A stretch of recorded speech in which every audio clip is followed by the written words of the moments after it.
হাসান হুসাইন রাদিয়াল্লাহু তাআলা দুইটা ভাই মসজিদ নববী থেকে যখন বাড়িতে এসেছেন, বাড়িতে এসে মা বলে ডাক দেয়, বলে মা গো,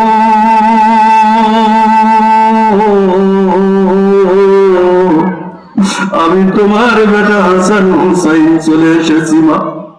এমন সময় ফাতেমা রাদিয়াল্লাহু তাআলা হাসান হুসাইনের মা বলে ডাক দিয়ে শুনে চোখের পানি ছেড়ে দিয়ে কান্দার বলে বাবা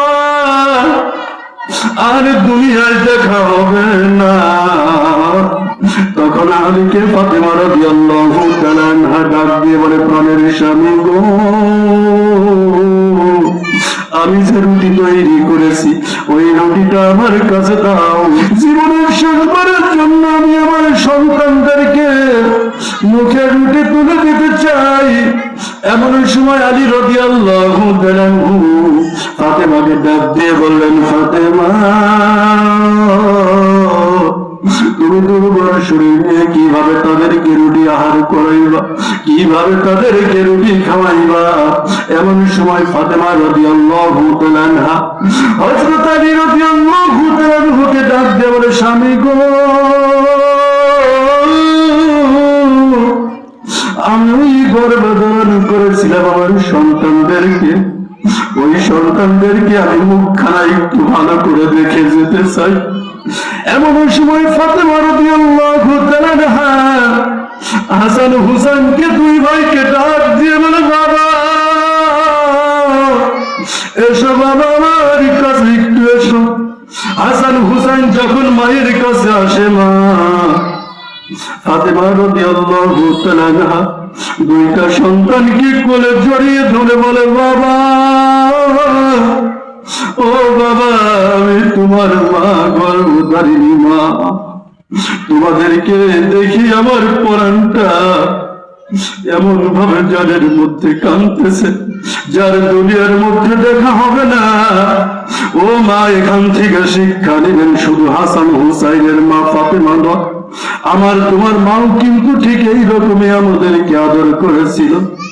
যার মা আগে বিদায় নিয়ে কবরে চলে গেছেন, আমিও মা হারানোর সন্তান, আমার মা দুনিয়া থেকে বিদায় অনেক আগে চলে গেছে। মা আজ থেকে প্রায় 22 বছর আগে আমার মা বিদায় নিয়ে কবরে চলে গেছে। ও মা, হাসান হুসাইন রাদিয়াল্লাহু তাআলা দুইটা ভাই সঙ্গে সঙ্গে ফাতেমার কোলের মধ্যে যখন এসেছেন, ফাতেমা রাদিয়াল্লাহু তাআলা বলেন বাবা গো, আর এই দুনিয়ার মধ্যে তোমার সাথে আমার দেখা হবে না। হাসান হুসাইন দুইটা ভাই কান্দে, কান্নার রং বয়ে যায়। আবার আলী রাদিয়াল্লাহু তাআলা তখন ডাক দিয়ে বলেন ফাতেমা তুমি যদি কান্দো হাসান হুসাইনও কাঁদবে, আর কান্না থামানো যাবে না। তারা খাবারও খাবে না, তাদের মুখে তুমি খাবার দিতে পারবে না। ও মা, আমার তোমার মা কিন্তু কবরে যাদের চলে গেছে মা, ও মা ওই মা যার কবরে চলে গেছে রে, মায়ের কথা বললে চলবে না, বাবার কথা বললে চলবে না। ওই বাবা মা কত পরিশ্রম করে তোমাকে আমাকে লালন পালন করলো গো মা। মা নিজে না খেয়ে সন্তানকে খাওয়াছেন, বাবা নিজে না খেয়ে সন্তানকে খাওয়াছেন। বাবা মরুভূমির বালুর চরের মধ্যে সকালে চলে গেছে মা, সকালে বালুর চরে মরুভূমির মধ্যে গিয়ে সারাটা দিন কাজকর্ম করে রোদের মধ্যে পড়েছে মা, ওই বালুর গরম সহ্য করে তোমার আমার জন্য তুমি পয়সা উপার্জন করেছে মা গো।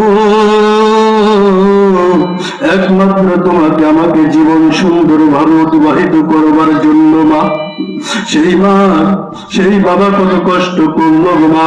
আজকে তুমি ভাবে বাবা মাকে ভুলে গেলা, বাবা মাকে ভুললে চলবে না মা, ওই বাবা মার কথা বেশি বেশি স্মরণ করতে হবে।